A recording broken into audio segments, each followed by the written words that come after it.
Scrappy Peeps, Suzanna here today for the October YouTube hop for a cherry on top, and that was the layout that I was sharing. It is a multi-photo, so 1, 2, 3, 4, 5, 6, 7. Is that right? 7?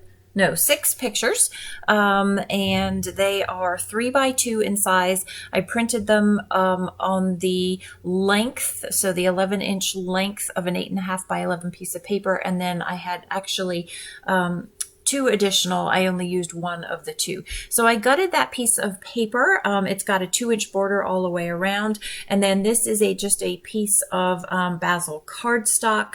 The name is not on it, so I cannot identify it for you, but I believe it is mocha. That's going to be a very thin border around this other piece.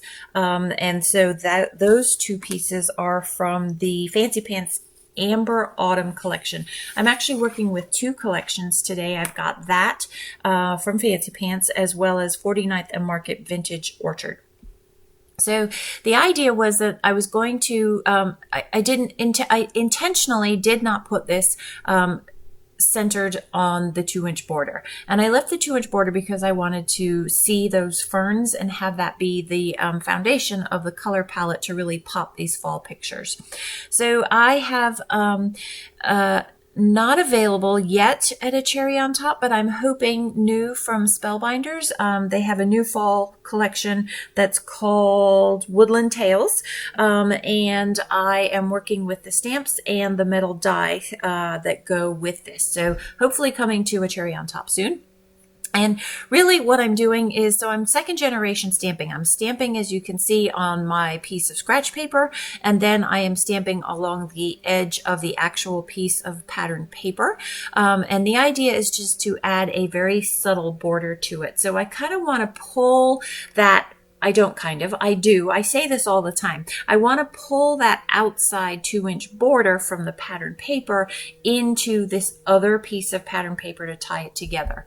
So unusual for me, yes, I am distressing the edges of this piece of pattern paper. I'm just using brown to just kind of tie this together to sort of soften the transition between that mocha cardstock and that piece of pattern paper there.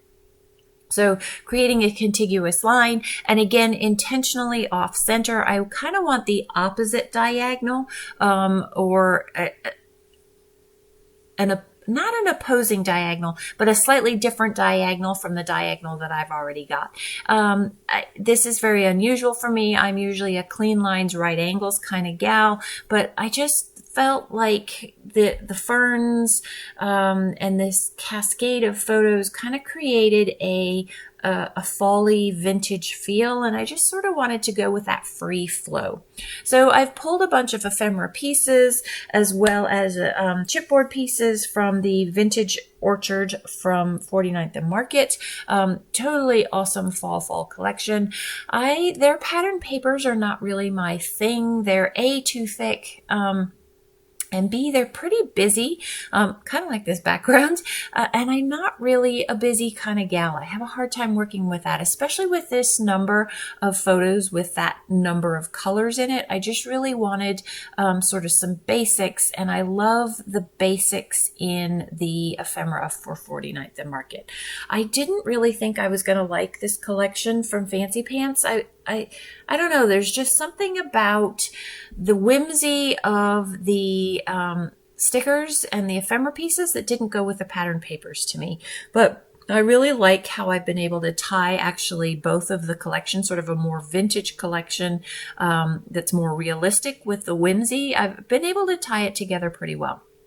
So 3 of the ferns cut from the fern die from Spellbinders, and you can see there the triangle that I have created from the top of the page over to the title that says Fabulous Photographs and Memories, and Photographs and Memories, you cannot see it in this video, but it comes from that little label just underneath, and then down to the acorn leaves or the oak leaves at the bottom left there. So 3 of those ferns, die cut ferns with colors pulled from the background paper are the visual triangle there. So I had cut out a rub-on, and I decided that I didn't like it. It had some phrase. There's very subtle phrases that are put into this. So this one says autumn or autumn autumnal.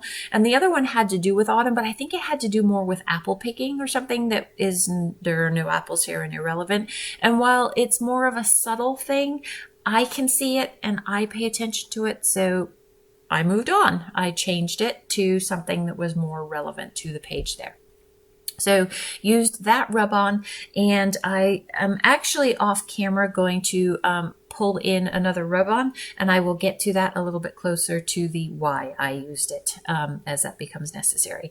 So I thought I could peel a backing off of these. I don't know why, but I thought that these chipboard pieces were sticker bound, but they're not, or sticker backed. They're not. So I'm using a liquid adhesive. Here I'm just shortening off this fern a little bit so it doesn't cover up too much of my photo or too much of the pattern paper below.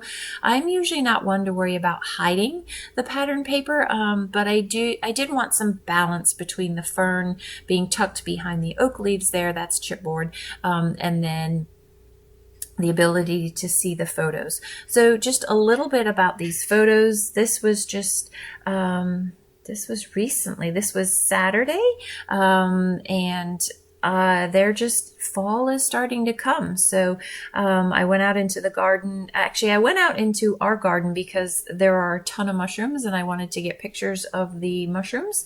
And while I was there, I saw these really cool spider webs and the acorns that have fallen in our backyard, as well as baby grasses. Every fall, my husband tries to grow baby grasses into big grasses to have more to fill out the lawn.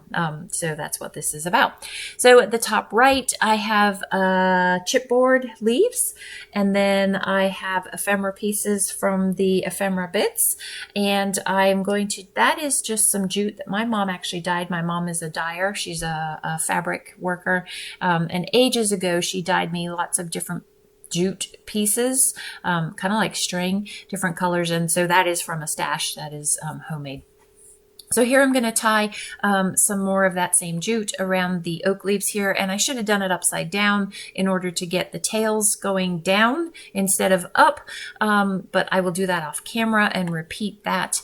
And so that, my friends, is my page. Now I'm going to add some mixed media. So I have picked raspberry distress oxide spray. That's what I'm going to use second. And what I'm currently using is distress mica stain, and this is tart cranberry. See, I got a little bit on there, and that's on that white edge, and that's going to drive me nuts. I thought I was going to be okay and just let it go. That's kind of why I shrugged my shoulders, but no, I covered up, and there's a rub-on on there and a couple of leaves.